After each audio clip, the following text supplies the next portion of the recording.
माझा 14 वर्षांचा दीर माझा नवरा कामावर जाताच माझ्या लग्नाचा व्हिडिओ मला मागत होता आणि म्हणायचा की वहिनी मला USB द्या, मी टीव्हीवर बघेन. मी पण त्याला द्यायची.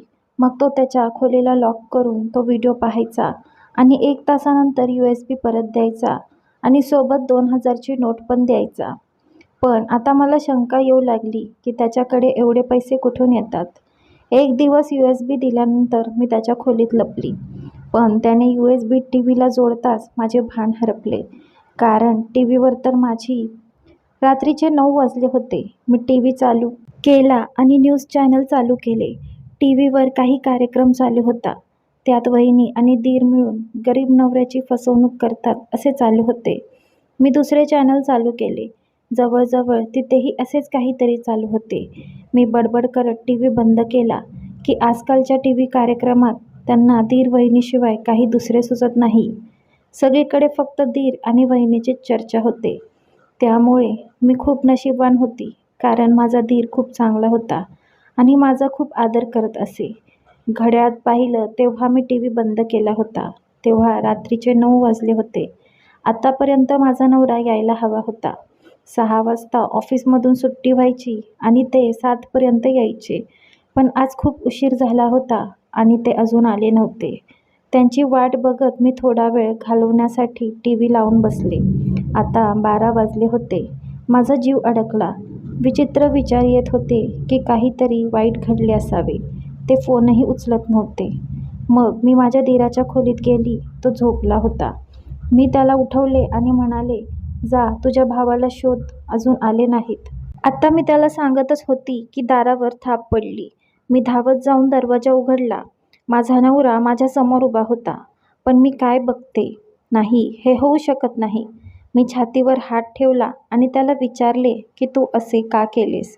आमच्या सुखी वैवाहिक जीवनाला 2 वर्ष उलटून गेली होती आणि फक्त एका मुलाची कमी होती. पण माझ्या नवऱ्याने मला कधीच याबद्दल टोमणा मारला नाही आणि आता अचानक त्याने पुन्हा लग्न केले आहे. मी तिथे पुतळ्यासारखी उभी राहिले होते आणि तो त्याच्या दुसऱ्या बायकोला घरात घेऊन आला. मी ओरडून विचारले की बाळाची एवढीच गरज होती तर तू मला दुसरे लग्न करायचे आहे असे का सांगितले नाहीस? गपचूप फसवणूक करायची काय गरज होती? माझ्या पतीनेही रागात सांगितले की मी मुलामुळे दुसरं लग्न केलं नाही तर तुझ्या वागणुकीमुळे केलं आहे. मला काहीच समजलं नाहीये मी असे काय केले आहे. मी नेहमीच तुझ्याशी प्रामाणिक राहिली आहे. त्याने खिशातून मोबाईल काढला आणि माझ्यासमोर ठेवला. तुझ्या डोळ्यांनी बघ, तू माझ्या आधी कोणाकोणाची बायको राहिली आहेस. त्याच्याकडून असे शब्द ऐकून मला असे वाटत होते जणू जमीन फुटावी आणि मी त्यात गळून जावी. मी त्याचा मोबाईल पाहिला. त्यात माझे काही फोटो आणि लग्नाचे काही व्हिडिओ होते. मला ते बघताच समजलं की काय झालं होतं. मी 2 वर्षांपूर्वीच्या विचारात पोहोचले, जेव्हा मी लग्न करून या घरात आले. माझे नाव मनाली आहे. आम्ही 3 बहिणी होतो. भाऊ नव्हता. माझे वडील एकटे कमावणारे होते आणि इतर सर्वजण खाणारे तर मोठ्या कष्टाने जगत होते. आता मुलाच्या इच्छेने मुलींची लाईन लावली होती आणि आता त्यांच्या लग्नाच्या वेळी परिस्थिती पूर्वीपेक्षा बिकट होती. माझ्या मोठ्या बहिणीने लहान वयातच घरकाम शिकायला सुरुवात केली होती आणि आईकडून शिवणकाम शिकून वडिलांचे ओझे थोडे कमी करण्याचा प्रयत्न करत होती.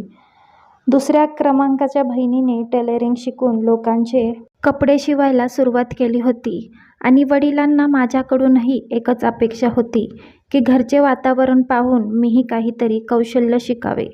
मला माझ्या घरचे वातावरण आवडत नव्हते, जिथं इच्छांना मारावं लागत होतं आणि एका गोष्टीसाठी तळमळ करावी लागत होती. मी थोडी गोरी होती आणि मला पूर्ण जाणीव होती की मी खूप सुंदर आहे. मला माझ्या आई आणि बहिणींप्रमाणे एका गरीब घरातून दुसऱ्या गरीब घरात जायचे नव्हते. मी आईला स्पष्ट सांगितले की मी श्रीमंत घरात किंवा अशा घरात लग्न करेन जिथे जास्त लोक नाहीत आणि मी राणी बनून राज्य करू शकेल. आणि माझ्या नशिबाने मला ती संधी दिली आणि मी विकासला भेटले. मी माझ्या मैत्रिणीच्या लग्नाला गेले होते आणि तो माझ्या मैत्रिणीच्या वडिलांचा नातेवाईक होता. त्याच्या सुंदर व्यक्तित्वामागे अनेक मुली होत्या. पण मी माझ्या मैत्रिणीला स्पष्टपणे सांगितले होते की तू माझं त्याच्याशी बोलणं करून दे. मी माझ्या मैत्रिणीच्या माध्यमातून त्याच्याशी बोलू लागले. तेव्हा मला कळले की तो एकटाच आहे आणि त्याच्या 12 वर्षाच्या लहान भावासोबत राहतो आणि खूप चांगल्या ठिकाणी नोकरीला आहे. मला वाटले की मला यापेक्षा चांगले स्थळ कधीच मिळणार नाही. माझ्या मैत्रिणीने त्याचे स्थळ माझ्यासाठी आमच्या घरी पाठवले होते. त्याच्यासोबत त्याचा 12 वर्षांचा भाऊही होता. तो माझा दीर होणार होता.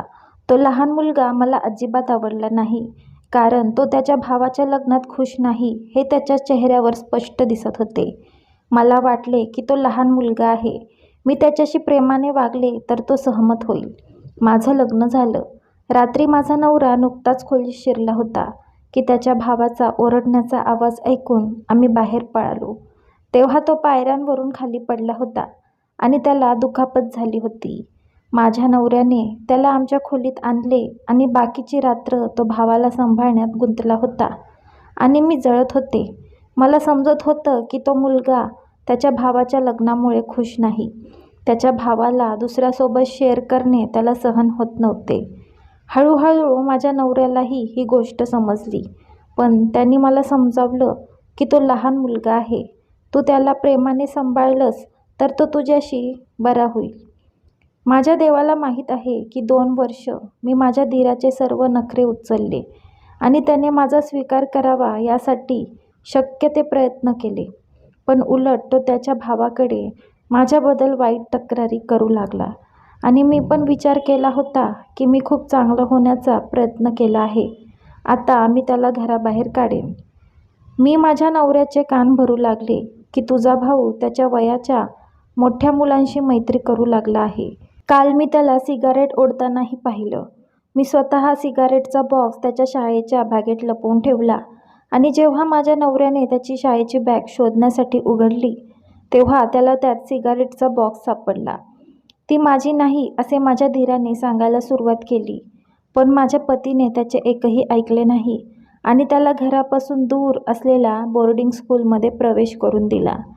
तो रडतच राहिला, पण त्याच्या चांगल्या शिक्षणासाठी माझ्या नवऱ्याने त्याला शहरात पाठवले होते. आता तो 2 वर्ष घरी नव्हता आणि माझे आयुष्य स्वर्गासारखे झाले होते. कोणताही त्रास आणि झंझट नव्हती, फक्त शांतता होती. मला आनंद झाला की तो 5 वर्ष तिथंच राहील. सुरुवातीला तो सुट्टीमध्ये सुद्धा घरी यायला नकार द्यायचा आणि खरे सांगायचे तर मला पण आनंद व्हायचा की चांगलं आहे. मला आशा होती की पुढच्या वर्षी पण तो येणार नाही, पण माझ्या आशा धुळीस मिळाल्या. यावेळी तो सुट्टीत घरी आला.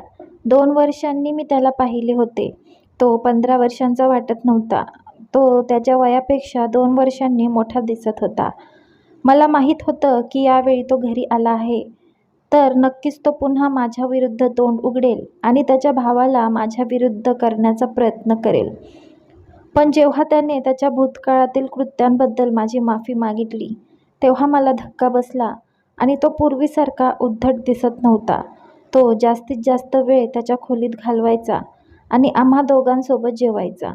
माझे पती देखील त्याच्या बदलत्या सवयींमुळे खूप आनंदी होते. एक दिवस तो जवळ येऊन म्हणाला, "वहिनी प्लीज मला तुमच्या लग्नाचा व्हिडिओ दे. मला तो बघायचा आहे." मी त्यावेळी तर पाहिला नव्हता, आता बघायचा आहे. मी म्हणाले, "तो USB मध्ये आहे." तो म्हणाला, "हो." मग मी USB टीव्हीला जोडून ते पाहीन. यात मला काही आक्षेप कसा असू शकतो? मी माझ्या खोलीत गेले आणि त्याच्यासाठी USB आणली. त्याने माझ्याकडून ती USB घेतली आणि खोलीला कुलूप लावून पाहू लागला. मी लक्ष दिले नाही आणि माझे काम चालू ठेवले. 1.5 तासानंतर तो त्याच्या खोलीतून बाहेर आला आणि मला USB दिली आणि धन्यवाद म्हटले आणि 2000ची नोटही पकडवली. मी आश्चर्याने त्याला विचारले, "हे कशासाठी?" तर तो म्हणू लागला की "तू माझी वहिनी आहेस म्हणून" आणि रूममध्ये निघून गेला. मी स्तब्ध राहून गेले. तो इतका बदलला ही खूप मोठी गोष्ट होती. आता तो संध्याकाळचे जेवण बनवायलाही मदत करायचा. आता माझे मनही त्याच्यासाठी साफ होते की तो चांगला मुलगा आहे. असो, तो फक्त 2 महिन्यांसाठी सुट्टीवर आला आहे, नंतर जाईल. दुसऱ्या दिवशी पुन्हा नवरा कामावर गेल्यावर माझ्या धीराने मला USB मागितली. मी आश्चर्याने विचारले, "काल पण तर दिली होती." तो म्हणू लागला, "वहिनी 1.5 तासात पूर्ण कुठे पाहिला जातो व्हिडिओ? माझ्याकडे फक्त 1 तास आहे आणि मग मला पण अभ्यास पण करायचा असतो." म्हणूनच मी रोज थोडे थोडे बघेन. त्या दिवशीसुद्धा तो खोलीला कुलूप लावून बसला. 1 तासानंतर USB परत केली आणि पुन्हा 2000ची नोट दिली. त्याच्याकडे बघून मी खूप आश्चर्याने म्हणाले की हे 2000 कशासाठी? तो म्हणाला, वहिनी, तू माझी एवढी काळजी घेतेस, फक्त एवढ्यासाठी. प्लीज तुम्ही हे ठेवा. हे भावाचेच पैसे आहेत जे त्याने मला दिले होते. आता तुम्ही जर भावाला सांगितले तर तो तुझ्याकडून परत पैसे घेईल आणि मला ते पैसे परत देईल. म्हणून भावाला विचार करूनच सांग. माझ्या पतीने माझ्यासाठी कोणतीही कमी सोडली नव्हती. पण तरीही मी लोभात आले आणि आता माझा दीर रोज असेच करत होता. माझे पती कामावर गेल्यावर USB मागायचा आणि खोलीला बंद करून घ्यायचा. 1 तासानंतर USB सोबत मला 2000ची नोट द्यायचा आणि तो म्हणायचा, वहिनी, हे पैसे सांभाळून ठेवा आणि खूप जमा झाले की तेव्हा शॉपिंगला जा. कधी कधी मला शंका यायची की त्याच्याकडे एवढे पैसे कुठून येतात. माझा पती इतकाही दयाळू नाही की तो त्याला दररोज खर्चाला पॉकेट मनी देईल. मग देतो कोण? 1-2 वेळा मी त्याच्या खिशात ATM कार्ड घेऊन बाहेर जाताना पाहिले. कदाचित त्याने स्वतःचे खाते बनवले असेल किंवा तो माझ्या पतीच्या खात्यातून पैसे काढत असेल. मला समजू शकत नव्हते, कारण जर माझ्या पतीच्या खात्यातून पैसे निघत असतील तर माझ्या पतीला आत्तापर्यंत कळले असते. आता तर त्याचे खोली बंद करून लग्नाचा व्हिडिओ पाहण्याचीही मला शंका येत होती. मी 1-2दा खोली उघडण्याचा प्रयत्न केला, पण त्याने दरवाजा न उघडता तासाभरानेच उघडला आणि म्हणाला, वहिनी, मी खोली बंद केलेला असतो तर दार वाजवत नका जाऊ. आता माझ्या शंकेचे रूपांतर विश्वासात झाले होते की काहीतरी गडबड आहे. खोलीत असे काय आहे? आणि सर्वात मोठा प्रश्न हा आहे की तो मला रोज देतो ते पैसे कुठून यायचे? मी ठरवले की हे सर्व प्रकरण काय आहे, तो काय लपवत आहे हे मला जाणून घ्यायचे आहे. दुसऱ्या दिवशी संध्याकाळी जेव्हा तो घराबाहेर गेला तेव्हा तो कुठे जातो हे पाहण्यासाठी मी देखील त्याच्या मागे गेले. तो बँकेत गेला होता. बँक बघून मला आश्चर्य वाटले की तो इथे काय करतोय. त्याचे वयही तेवढे नाही ज्याचे स्वतःचे खाते असावे आणि ते बनवले तरी तो कमावत नाही जे असं येऊन पैसे काढेल. हे सर्व काय होते? माझे डोके फिरू लागले. तो थेट बँकेतून घरी आला आणि काही वेळाने USB घेऊन त्याच्या खोलीत गेला. मी खोलीच्या बंद दाराला कान लावून ऐकले. जर तो लग्नाचा व्हिडिओ पाहत असेल तर पार्श्वसंगीताचा आवाजही यायला हवा होता. पण खोलीत तर शांतता पसरली होती. खोलीत कोणीतरी आहे की नाही असे वाटत होते. आता मी माझे मन बनवले की मला स्वतः आज जावे लागेल आणि तो काय करतो ते पाहावे लागेल. मी पुढे काय करायचं याचा प्लॅन बनवला. दुसऱ्या दिवशी त्याने लग्नाचा व्हिडिओची USB मागितली. मी त्याला USB दिली आणि याआधी की तो खोलीत जाऊन दरवाजा बंद करेल त्यापूर्वीच मी त्याला म्हणाले की मला बरं वाटत नाही, मी झोपणार आहे. तू मला उठल्यावरच USB दे. मी त्याला बोलले, बघ जरा कोण आहे तिकडे, दारावर कुणाची थाप आहे. तो बाहेरच्या गेटच्या दिशेने गेला. तशीच मी पटकन त्याच्या खोलीत आले आणि सोफ्याच्या मागे लपली. त्याने हाक मारली, वहिनी, गेटवर कोणीही नव्हते आणि तो त्याच्या खोलीत आला आणि दरवाजा बंद केला. मी वर पाहिले की तो काय करणार आहे ते पाहण्यासाठी. त्याने थोड्या वेळात त्याचा कम्प्युटर चालू केला. त्याच्या कम्प्युटरवर आणि TV वर एक लग्नाचा व्हिडिओ सुरू झाला. तो पाहून मला धक्काच बसला, कारण TV वर तर नवरी मीच दिसत होती, पण नवरदेव दुसरा कोणीतरी होता. नातेवाईक दुसरेच कोणीतरी होते. लग्नाचा सगळा सेटअपही वेगळा होता. तो काय करत होता हे मला समजत नव्हतं. हे कसे काय शक्य आहे की मी अशा दुसऱ्या व्हिडिओमध्ये आहे? त्याचवेळी मी बाहेर आले आणि दिराकडे पाहिले तर तो मला त्याच्या खोलीत पाहून घाबरला आणि म्हणाला, वहिनी, तू इथे माझ्या खोलीत? मी म्हणाली, हो, मी तुझ्या खोलीत, कारण मला तुझ्यावर संशय होता. तासभर खोलीला कुलूप लावून तू काय करतोस? म्हणूनच आज मी इथे लपून बसली होती, जेणेकरून मला दिसेल आणि मी पाहिले देखील.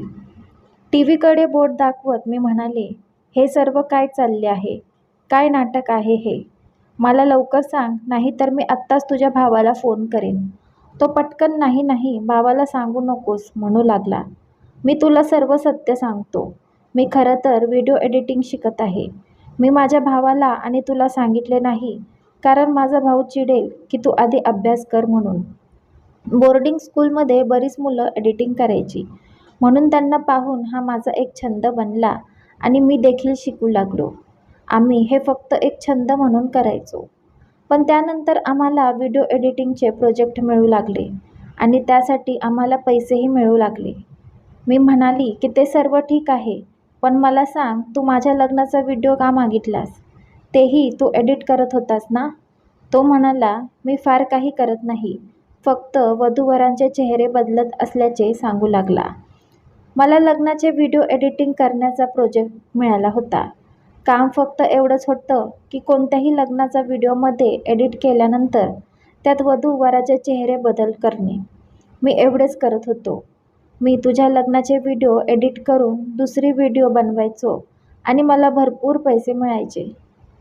त्यातले अर्धे पैसे मी तुला पण देत होतो. तू आता टीव्हीवर जे काही बघतेस ते सगळं मी बदलून टाकले. तुझ्या जागी दुसरी कोणीतरी वधूचा चेहरा लावायचा आहे. नंतर ते तयार होईल. मला सगळं काही समजत होतं, पण एक गोष्ट होती जी मला अजिबात समजत नव्हती. तो म्हणू लागला, वहिनी, यात काही चुकीचे नाही. मी काही चुकीचे करत नाही. लोक इतके महागडे लग्नाचे व्हिडिओ बनवत नाहीत, कारण फोटोग्राफर्स आणि मूव्ही मेकर्स जास्त पैसे घेतात. म्हणूनच ते 10-20 हजार देऊन कोणाच्याही लग्नाच्या व्हिडिओत चेहरा करून घेतात. माझ्याकडे तर कोणाच्या लग्नाचा व्हिडिओ नव्हता. मला वाटलं की तुमच्या लग्नाचा व्हिडिओ असेल. मी विचार केला की तुमच्याकडून व्हिडिओ घेईन. प्लीज दादाला सांगू नकोस. मी पण अभ्यास करतो. बँकेत खातेही दुसऱ्याच्या नावावर आहे, पण मी वापरतो. त्याचे सगळे बोलणे ऐकून मी बाहेर आले होते. तो जे काही सांगत होता ते सर्व काही टीव्ही स्क्रीनवर दिसत होते. त्याने माझ्याऐवजी दुसऱ्या वधूचा चेहरा एडिट करून मला दाखवला होता आणि माझे समाधान केले होते. रोज 2,000 मिळत होते. मला अजून काय हवे होते आणि मला नुकसानही होत नव्हते. पण कळत नाही का मनाला समाधान मिळत नव्हतं. काहीतरी चुकीचे आहे असं खटका मनाला सतावत होता. जसजसे दिवस सरत गेले तसतसे माझ्या लक्षात आले की आता माझ्या नवऱ्याचे वागणे बदलू लागले होते. आता ते माझ्याशी बोलतही नव्हते. कामावरून येताच झोपी जायचे. मला वाटलं कामाचं दडपण असेल, त्यामुळे मी फारसं गांभीर्याने घेतलं नाही. पण आता त्याची दुसरी बायको सोबत उभी आहे हे पाहून मला धक्काच बसला. मी काय केले आहे? माझ्या पतीने माझ्यासमोर मोबाईल ठेवला आणि म्हणाला की मला तुझ्याकडून ही अपेक्षा नव्हती की तुझं आधी लग्न झालं असेल. तुझ्या पहिल्या लग्नाचे सर्व पुरावे माझ्याकडे आहेत. त्याच्या मोबाईलवर व्हिडिओ पाहिल्यावर तर माझ्या पायाखालची जमीनच सरकली, कारण तो तोच व्हिडिओ होता जो मी त्या दिवशी माझ्या दीराच्या खोलीत एडिट करताना पाहिला होता. माझ्या नवऱ्याच्या मोबाईलमध्ये माझ्या लग्नाचे अनेक व्हिडिओ होते, ज्यात मी नवरी बनली गेली होती आणि ते व्हिडिओ त्याला एका अनोळखी नंबरवरून पाठवले गेले होते. मी रडत रडत म्हणाली, हे माझे नाही, तुझ्या भावाचे केलेले आहे. हे त्याचे काम आहे. तो मला रोज लग्नाचा व्हिडिओ मागायचा. त्याने हे केले आहे. यात माझी काही चुकी नाही. माझ्या पतीने माझ्या दीराला बोलावले तेव्हा त्याने येऊन मी काही केले असल्याचे पूर्णपणे नकारले. तो म्हणाला, मला तर व्हिडिओ कसे बनवायचे तेही येत नाही, तर ते कसे एडिट करणार? मला तर धक्काच बसला. त्याने त्याचा रंग पूर्णपणे बदलला होता. मी माझ्या नवऱ्याला समजवण्याचा खूप प्रयत्न केला. त्याला सांगितले की तो खोटा आहे. ठीक आहे, मी सकाळपर्यंत सर्व काही सांगेन. तू खरी असलीस तर ठीक आहे, नाहीतर तुझ्यासाठी माझ्या घरात जागा नाही. तो त्याच्या दुसऱ्या बायकोसोबत खोलीत निघून गेला. मी माझ्या दीराकडे पाहिलं आणि विचारलं की तू हे सगळं माझ्यासोबत का केलंस?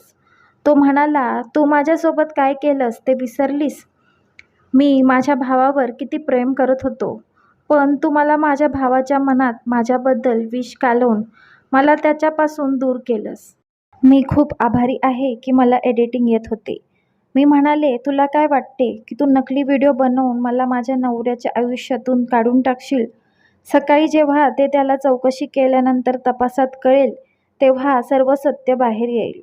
तो हसायला लागला. मला माहीत आहे की यानंतर सर्व सत्य बाहेर येईल. माझा भाऊ देखील तुझी माफी मागेल. परंतु एक गोष्ट आहे जी तो कधीही करणार नाही. तो त्याच्या दुसऱ्या पत्नीला कधीही सोडणार नाही. माझा भाऊ इतका चांगला आहे की तो दुसऱ्या वहिनीचे आयुष्य उद्ध्वस्त करणार नाही.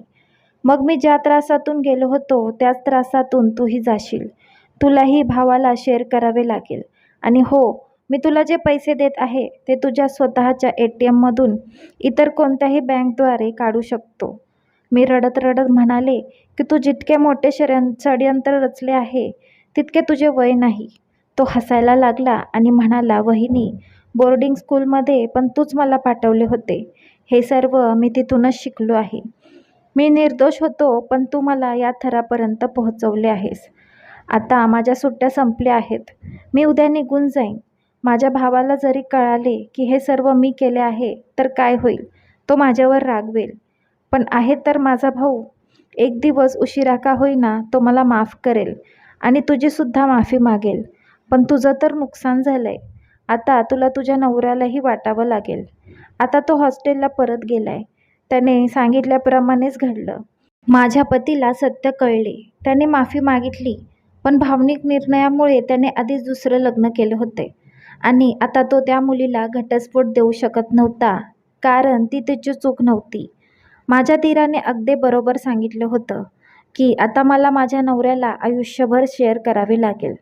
त्याने त्याचा बदला माझ्यासोबत घेतला होता आणि माझ्याकडे पश्चाताप करण्याशिवाय दुसरे काहीही नव्हते. मित्रांनो, कथा कशी वाटली कमेंट करून नक्की सांगा आणि व्हिडिओला लाईक आणि शेअर नक्की करा. अशाच नवीन कथांसाठी आपल्या चॅनलला सबस्क्राईब करायला विसरू नका. धन्यवाद.